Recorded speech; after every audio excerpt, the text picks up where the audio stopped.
ఆపండి, తిప్పుకోండి థ్రెడ్ని తిప్పుకోండి. ఇప్పుడు ముందుకు లాక్కోండి. అది బ్రో ముందు చేస్తున్నాడు చూడు, అలాగా తిప్పుకో, థ్రెడ్ తిప్పుకో. అది ఇప్పుడు లాక్కో, ఇట్లా గట్టిగా లాక్కో, మునగాలి కంప్లీట్గా, చాట మొత్తం మునగాలి. అది అటొకసారి ఇటొకసారి. ఇప్పుడు ఇటాను లెఫ్ట్లో అను, రైట్కి తిరుగుతావు. లెఫ్ట్లోనే అను, 2 సార్లు అను లెఫ్ట్లోనే, కొద్దిగా తిరిగిందాక. ఇప్పుడు 2 పక్కలు అనుకో.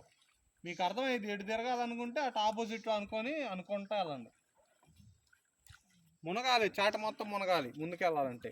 అది ఇద్దరు ఒక్క వెళ్ళే లాక్కుంటా వెళ్ళండి. గట్టిగా లాగితే, మీరు ఎంత ఫోర్స్గా లాగితే అంత స్పీడ్ వెళ్తారు.